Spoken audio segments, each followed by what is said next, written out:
Volume study 4 ಯೆಹೋವನ ಮುಯ್ಯಿ ತೀರಿಸುವ ದಿನದ ಹರ್ಮಗೆದೋನ್ ಯುದ್ಧ.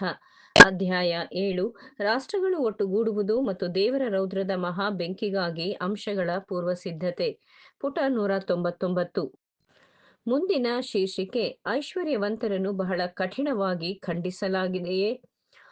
R the rich to severely condemned? San ಫ್ರಾನ್ಸಿಸ್ಕೋದ ಪರಿವೀಕ್ಷಣಾ ಸಂಪಾದಕೀಯದಿಂದ ನಾವು ಉಲ್ಲೇಖಿಸುತ್ತೇವೆ.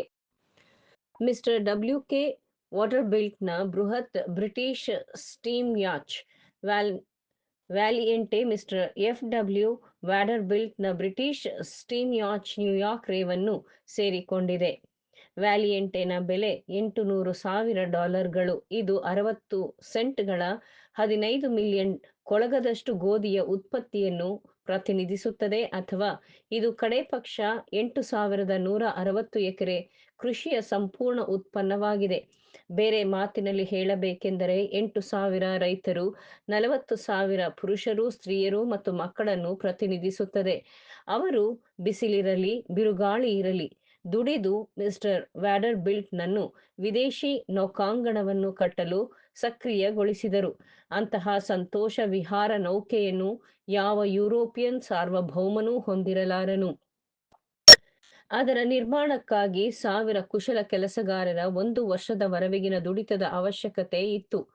ಅದರ ವೆಚ್ಚವು ನಮ್ಮ ಕೆಲಸಗಾರರ ನಡುವೆ ಚಲಾವಣೆಯಲ್ಲಿ ಬಿಟ್ಟಿದ್ದರೆ ಯಾವುದೋ ಒಂದು ಸಮಯ, ಒಂದು ಭಾಗದಲ್ಲಿ ಬುದ್ಧಿಗೆ, ಗ್ರಹಿಕೆಗೆ ಬರುವಂತಹ ಪ್ರಭಾವ ಬೀರುತ್ತಿತ್ತು. ಜೆ. ಆರ್.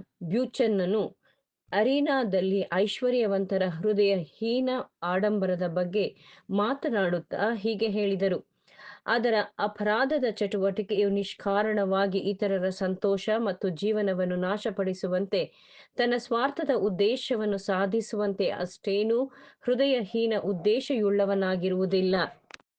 ಆದರೆ ಹಾಳು ಮಾಡುವ ಐಶ್ವರ್ಯವು ಆಡಂಬರದ ಮತ್ತು ಐಷಾರಾಮಿಯನ್ನು ನಿಕಟವಾಗಿ ಪರೀಕ್ಷಿಸುವುದಾದರೆ ಒಂದು ಅಪರಾಧವೆಂದು ಸ್ಪಷ್ಟವಾಗಿ ಕಾಣಬರುತ್ತದೆ.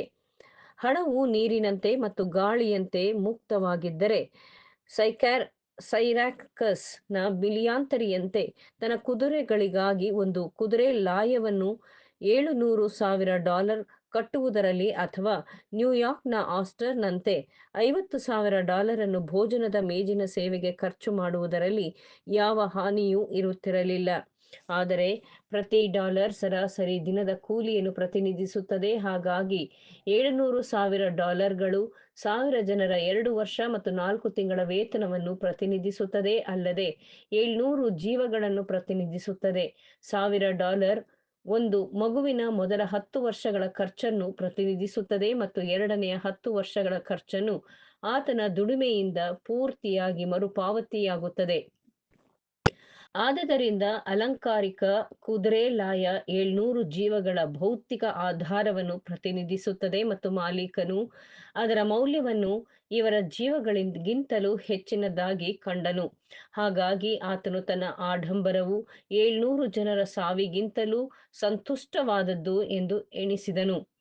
ದ ಲಿಟರರಿ ಡೈಜೆಸ್ಟ್ ಸಂಪಾದಕೀಯವಾಗಿ ಹೀಗೆ ಹೇಳುತ್ತದೆ: ನ್ಯೂ ಇಂಗ್ಲೆಂಡ್ನ ಪಾದ್ರಿ ಒಂದು ಪತ್ರವನ್ನು ಅಮೆರಿಕಾದ ಫೆಡರೇಷನ್ ಆಫ್ ಲೇಬರ್ನ ಮಿಸ್ಟರ್ ಸ್ಯಾಮ್ಯುಯಲ್ ಗೋಪರ್ ನನ್ನು ಉದ್ದೇಶಿಸಿ ಬರೆದನು. ಆತನನ್ನು ಹೀಗೆ ಕೇಳುತ್ತಾನೆ: ಆತನ ಅಭಿಪ್ರಾಯದಲ್ಲಿ ಏಕೆ ಬುದ್ಧಿವಂತ ಶ್ರಮಜೀವಿಗಳು ಚರ್ಚ್ಗೆ ಹಾಜರಾಗುತ್ತಿಲ್ಲ?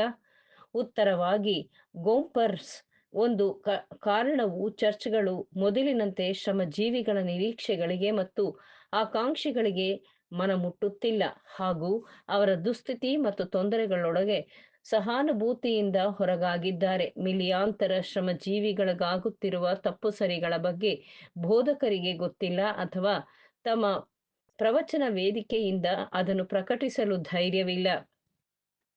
ಪರಿಸ್ಥಿತಿಗಳನ್ನು ಸುಧಾರಿಸಲು ಅತ್ಯಂತ ಪರಿಣಾಮಕಾರಿಯಾದ ಸಂಸ್ಥೆಗಳನ್ನು ಚರ್ಚ್ಗಳು ಮುಖಭಂಗ ಮಾಡಿದ್ದಾರೆ. ಉದ್ಭವಿಸುವ ತೀರಾ ನಿರ್ಲಕ್ಷ್ಯ ಪರಿಸ್ಥಿತಿಗೆ ಸದ್ಯದಲ್ಲಿಯೇ ಸ್ವೀಟ್ ಬೈ ಆ್ಯಂಡ್ ಬೈ ಎಂದು ಹೇಳುವುದರಲ್ಲೇ ಬಿಟರ್ ನೌ ಆ್ಯಂಡ್ ನೌ, ಕಷ್ಟಗಳು ಈಗಲೇ ಸರಿಹೋಗುತ್ತದೆ ಎಂಬುದಕ್ಕೆ ಕಾರ್ಮಿಕರ ಗಮನವನ್ನು ನಿರ್ದೇಶಿಸಿದ್ದಾರೆ. ಜನರ ಹಿತರಕ್ಷಣೆಯನ್ನು ಹಾನಿ ಮಾಡುವ ಅತಿಕ್ರಮಣಕಾರರು ತಪ್ಪುಗಳನ್ನು ಚರ್ಚ್ ಮತ್ತು ಧಾರ್ಮಿಕ ಸೇವೆಗಳು ಕ್ಷಮಿಸುವವರು ಮತ್ತು ರಕ್ಷಿಸುವವರು ಆಗಿದ್ದಾರೆ.